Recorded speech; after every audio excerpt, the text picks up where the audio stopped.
Welcome, everybody. Welcome to the monthly Forge North Coalition download.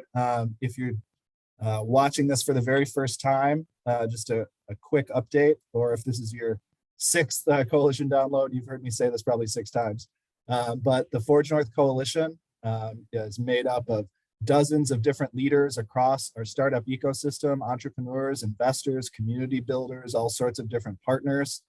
You're part of the coalition. We hope others will join us, so spread the word. And as a reminder, the coalition is led by a 15-member leadership council. We've got one of those council members joining us today for what's a little bit more of an abbreviated meeting. If you have questions about the coalition, just make sure to send those to Ben Ide in the monthly emails if you have any questions.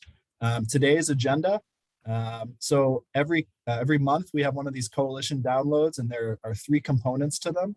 We do a highlight of something happening in the ecosystem.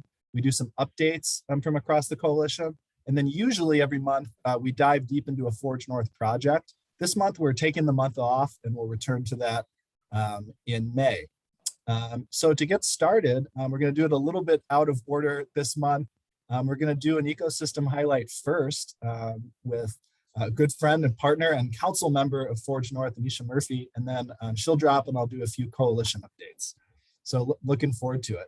And Anisha's going to join us to talk about a really exciting project that went public here in the region over the last month, the Minnesota Inclusive Growth Fund. So I'll introduce Anisha here, and then maybe I'll take the screen down so we can just talk to each other. But Anisha, thanks for joining us. Thank you for having me, Matt. This is awesome. You want to start by just sharing with folks just a little bit about kind of who you are and the many different hats you wear in the Minnesota business community and entrepreneurial ecosystem? Yeah, for sure. Hi, everyone. Anisha Murphy. I am a licensed attorney, so I own a boutique business law firm called Just Law LLC, where we provide affordable, accessible legal tools, is what I like to call them, to underserved and often underestimated entrepreneurs.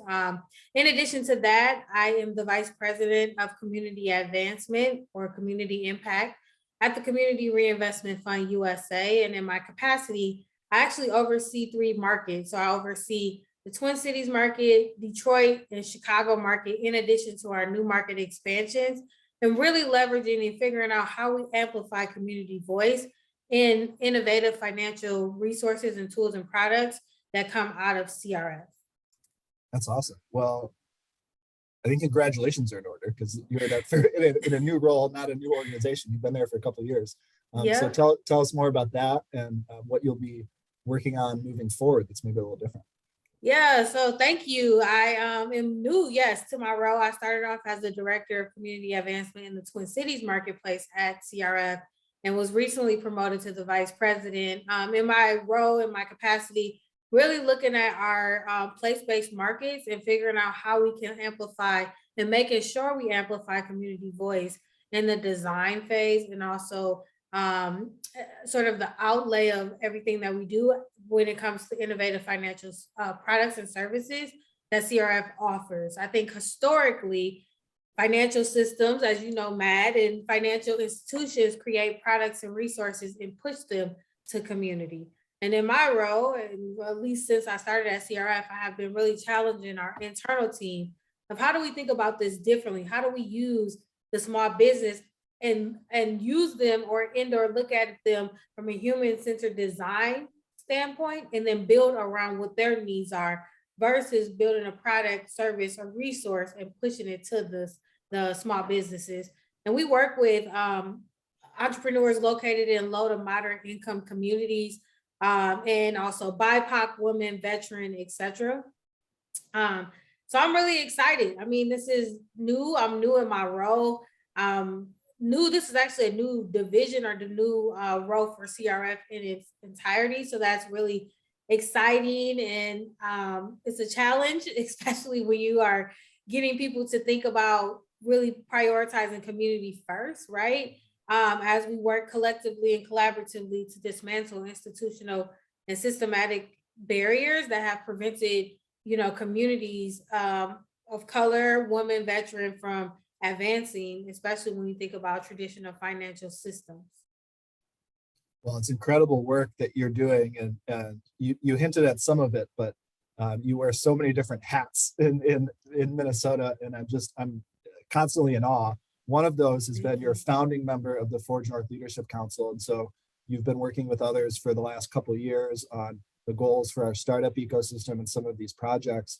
But for today, I think we wanted to focus on something that I think is really exciting. It's not a Forge North project, but it advances our goals.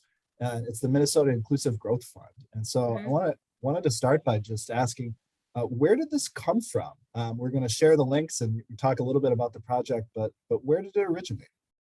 It actually originated off of really looking at sort of the landscape of who being the small businesses were able to access the federal funding with PPP. And we realized that businesses that were located in low to moderate income communities and those that were underbanked and often under-resourced were the last to get PPP dollars. I mean, we saw that the data showed that they didn't get them. So we modeling actually a product that CRF had participated in New York and also California of this sort of idea of a standardized product or a special purpose vehicle, which is an off-balance sheet product that originators are able to essentially sell a portion of their loan back into the fund and retain a portion of the loan on their own balance sheet. And the portion that they sell into the fund, they're able to free it up to do more lending or hire more staff, et cetera. And so we looked at the margins and how the work was progressing in New York and also California, and realized that Minnesota small businesses needed a product as well. And that really is where the Minnesota Inclusive Growth Fund came out of or was birthed out of, working on the ground also with the Catalyst Coalition, which is a group of BIPOC mission-driven lenders who are working on the ground with entrepreneurs that, you know, this product is designed to serve every single day, right? So we have heard for many, many years that access to capital and the barriers for communities of color, underserved communities of accessing capital was just so great compared to our white counterparts, right? And so a product like Minnesota Inclusive Growth Fund, while it's a recovery product, it's actually a systematic or systems change product when you think about it, because it's providing capital to small businesses who are traditionally marginalized by a traditional financial institution. It involves, it sounds like a lot of different partners. So that bringing that expertise of what was happening in other markets across the country, the Catalyst Coalition that you mentioned, we'll make sure in the follow-up to provide a link. This involves a number of organizations, like you said, that have been kind of working for years together with intentionality to bring everything that they're learning about serving entrepreneurs in different communities here in Minnesota, and then working together intentionally on some like bigger transformative project ideas. So it sounds like a great kind of marriage of ideas and expertise in this particular fund.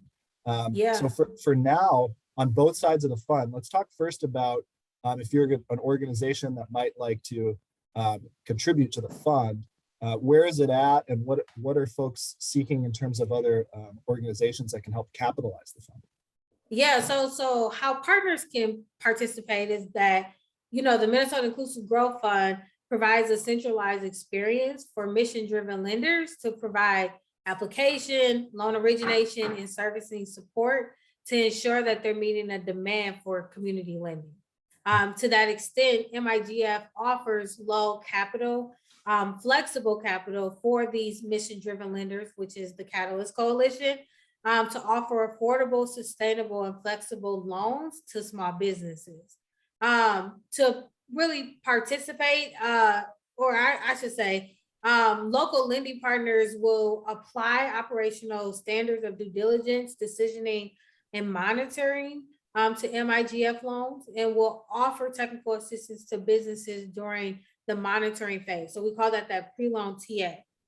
So in order that's for like originators to participate, but for additional lenders to participate, we've been having one-off fundraising calls and conversations with local philanthropic partners and also banks on how do you get involved in the Minnesota Inclusive Growth Fund. If you're interested in getting involved, I will say the fund is currently at $17.5 million. And so with the goal of upsizing it to $2 million, so, or to $20 million. And so we're probably at sort of that peak where we have paused on actually actively fundraising currently, in an attempt to get money out into the doors, into the hands of the small businesses. We do plan on revisiting sort of the fundraising conversation in May to say, okay, at this point in time, we can take on additional capital. MIGF, the program is actually very unique in that we only have a year-long origination period, which is also a year-long fundraising period.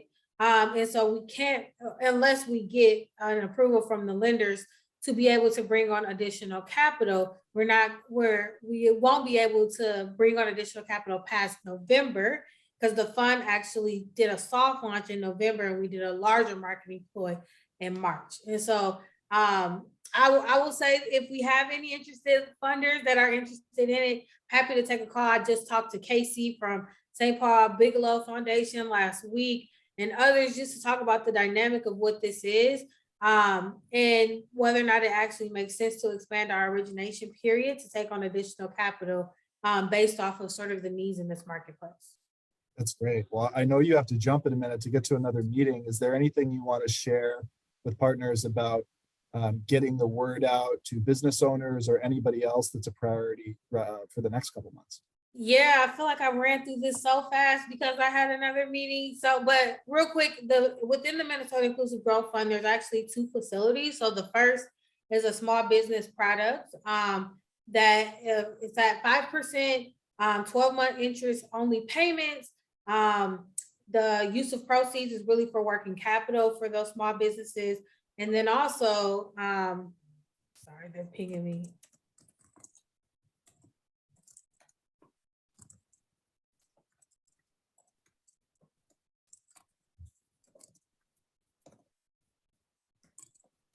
Sorry. And then also the use of proceeds is working capital. The loan amounts is up to $100,000. And then the second facility in the Minnesota Inclusive Growth Fund is for those small businesses that have seen success in light of the pandemic. And so these loans are, again, 5% interest, 12-month interest only payments. The use of proceeds actually can be for working capital or capital expenditures, which we have defined as equipment purchases.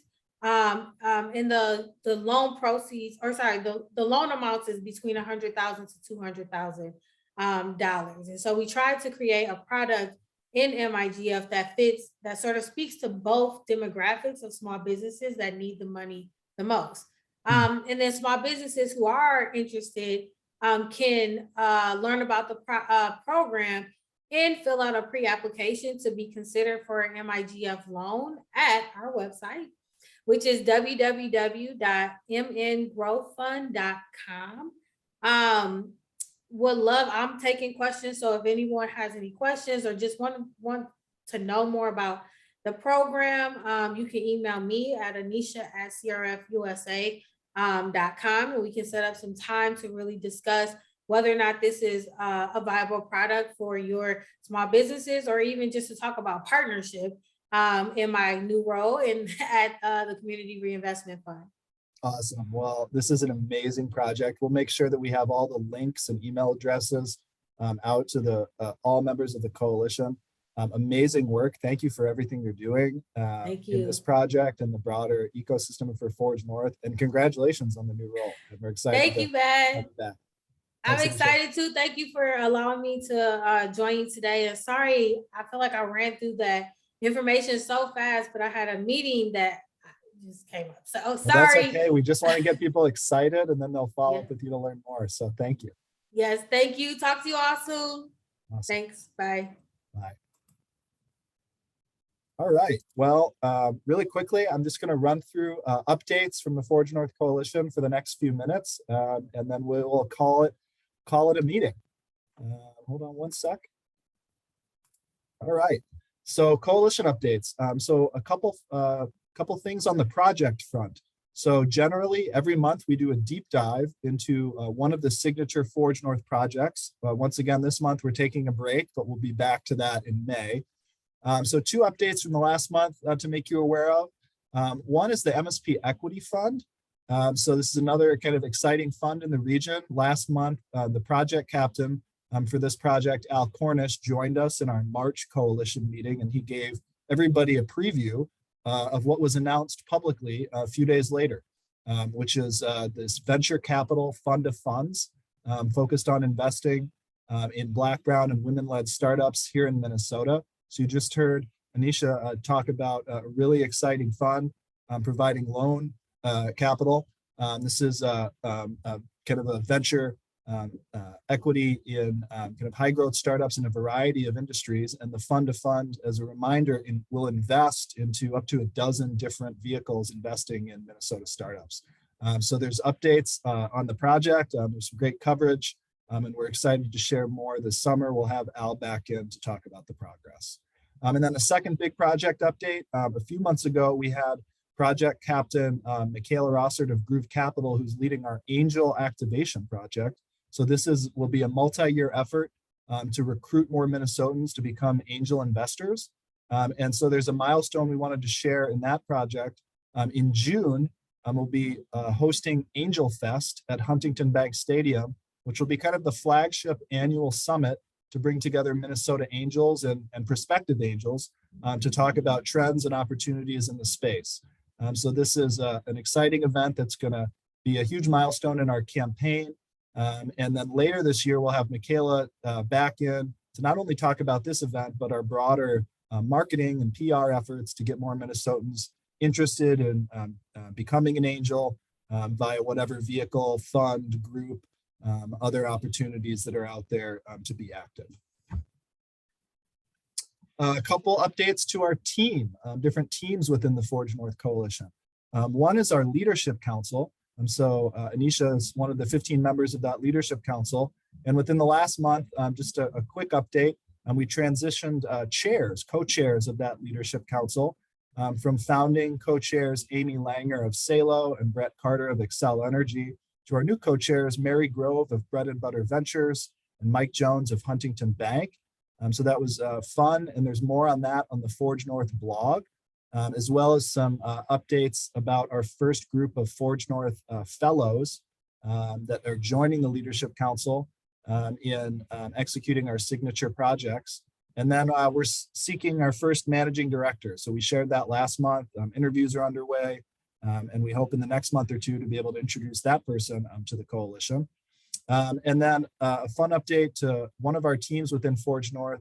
For the last 3 years or so, Forge North has been the regional hub within the state of Minnesota's Launch Minnesota network.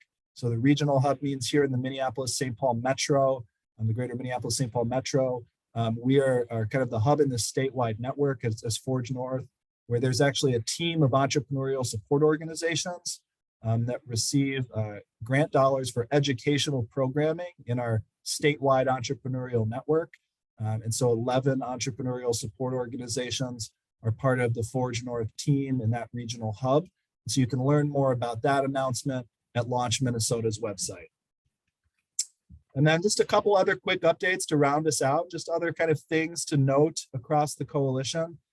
One is that we piloted an effort just last week where we're going to start hosting open office hours to connect entrepreneurs here in our region to active venture capital groups, investors in those firms, not to pitch, but just to have open office hours to bring questions about raising money in Minnesota or maybe learn more about the venture capital community. So we piloted that out last week. Thank you to Groove Capital, Great North Ventures, Brown Venture Group as part of that first week. And then other investors are coming up here in the next couple months. We're going to learn from that and then expand the offerings later this year. And then just a few hat tips. There's so many incredible things happening across our startup ecosystem. I could sit here, I'm sure, and share dozens of different updates of milestones for startups and different programs and different funds. Just a couple to call out this month. We're really excited about the inaugural fund from Tundra Ventures and our friends from the leadership team at Lunar Startups. I'm really excited about their announcement. Finovation Lab made an announcement about its new cohort, as did Grid Catalyst about its first cohort of clean energy startups here in Minnesota. So many other announcements. We'll continue to add those to our monthly coalition updates. And as a reminder, we sometimes miss things. So if you're in the coalition and you have updates to share, please be sure that Forge North coordinator Ben Ide is getting those updates. You can always reply to him in our monthly Forge North coalition email. So those are the updates for this month. As a reminder, we won't be doing a deep dive this month. We look forward to reconvening in May for our normal coalition download. And until then, thank you for joining us. Thank you for being an important part of this Forge North coalition. From the team at Greater MSP, this is Matt Lewis signing off. Look forward to seeing you again next month. Thanks.